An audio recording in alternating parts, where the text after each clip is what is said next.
South Florida's wetlands are some of the most biodiverse habitats in the world, and some of its strangest creatures only show their faces after the sun goes down. A huge variety of animals, from nocturnal snakes to strange bioluminescent beetles, come out of the shadows of the marsh at night. Among these cryptic animals are some of the most massive wolf spiders you'll ever see, and right now, they're breeding. Tonight, we're joined by Justin from GotCritters in search for some of these giant spiders.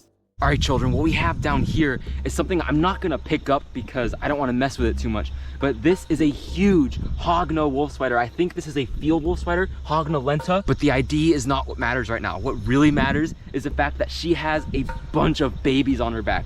Now, wolf spiders are actually really good parents, and they will not only keep their eggs on their back, their egg sac, they will carry it around with them wherever they go. For the time that they're like these little spiderlings, it will carry all the babies on its back, and you can't see the abdomen pattern, so that's why I'm not 100% sure on the species ID, but this is definitely a hognose looking at the face of this wolf spider. The babies are covering the entirety of the opistosoma, or that abdominal segment. Now, like I said, I'm not gonna bother this parent wolf spider just doing its job right here.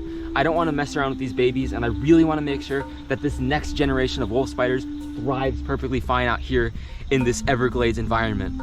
So let's keep looking for another wolf spider that hopefully we could catch, get in hand, and present to the camera. I thought that one huge female wolf spider was just a lucky find, and that it would take forever for us to find our next wolf spider.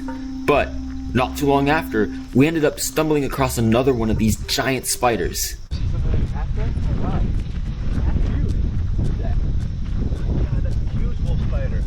What kind is that? Ooh, that's huge. Wow. Oh my god. You know what type it is? Actually, this one might not be as big as the huge female we found earlier, but it's definitely the same species. I'd say this is probably the same species. Hognose, probably lenta. Yeah, I'd say we catch this one and bring it to a better spot to try and record this. Let's do it.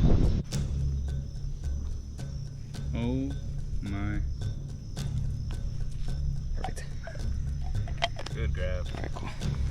All right, children, I've moved this absolutely massive wolf spider to a better spot, a nearby spot to where we caught this, to where we could look at this beautiful spider nice and up close. First, I gotta take this massive spider out of the tube. Hopefully it'll sit well. There it is. All right, children, I got it out, and it seems to be sitting just about as still as a wolf spider could get. Wolf spiders are pretty frantically moving spiders, but it seems to be chilling right here on my hand.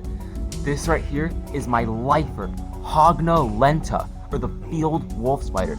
Now, this is one of the, if not the largest species of wolf spider here in Florida, and this is definitely the largest wolf spider I've ever seen. Now, this is a male Hognose lenta. This species can actually grow bigger than this, and as much as I'd love to see a hognose wolf spider that's even larger in size than this is still the biggest wolf spider I've ever handled like this, and one of the biggest I've ever seen, for sure. Now, identifying wolf spiders could be pretty difficult, but I could tell that this is Hognose lenta for a few reasons. First of all, the habitat it's in is this flattened, grassy, marshy area, which is basically the perfect kind of habitat to find one of these field wolf spiders in. But second is actually looking at the underside pattern. Now, obviously you're not gonna be able to see that on my hand like this, but through the tube, actually looking at the bottom, these things have a really distinctive pattern that sets them apart from other species of wolf spiders.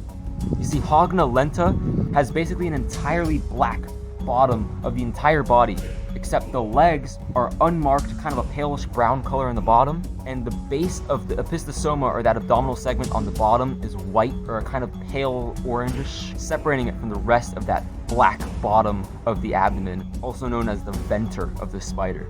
Now, I can actually tell this is a male also for a few reasons. One, it's a bit small in size. A female would have a much thicker abdomen, would almost certainly be larger in leg span at this point of sexual maturity.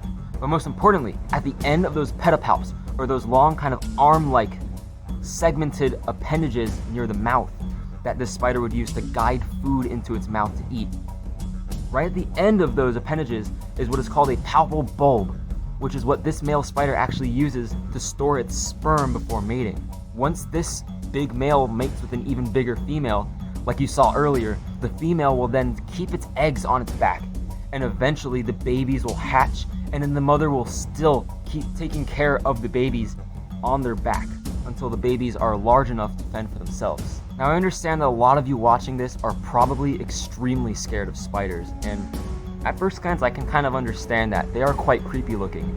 But spiders in general, but especially wolf spiders, are actually kind of cute if you look at them. They have these big, beady black eyes, and their mouth parts, also known as chelicerae, that they hold in front of them give them just a really cute little appearance in my opinion.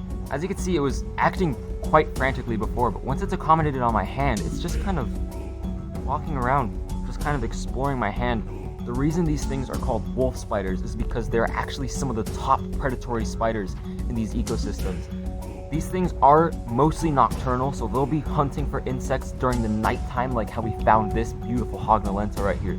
And they're actually quite active hunters. You can see just how fast this thing was running around when I first took it out of the tube. These things can easily chase down their insect prey. Wolf spiders at this massive size aren't just limited to eating insects. These things can actually also take down small frogs. I am holding this, and wolf spiders are harmless to humans, but they do have a venomous bite, and while their venom is harmless to humans, and these are certainly nothing to be afraid of, their venom is still potent enough to work pretty well to kill their insect and small vertebrate prey. But even though this is a harmless species to me, I still would not want to get bitten by this because it would still be a pretty long time of itchiness and a little bit of pain at the bite site. But thankfully, these wolf spiders, these absolutely adorable, but still admittedly kind of scary looking wolf spiders, are harmless to humans. Their venom is nothing to be afraid of, and this thing will definitely never bite you. These things stay on the ground all the time. It would take you actively seeking out a bite from one of these, which I am not going to do to get bitten by this. So I hope you learned a lot about these giant hognose wolf spiders, and that learning just how nice and calm and beautiful these amazing and honestly harmless spiders are gives you a new appreciation for these absolutely amazing spiders. Let's put this beautiful hognolenta field wolf spider right back where we found it so we can get back to hunting the smaller animals out here in this marsh ecosystem.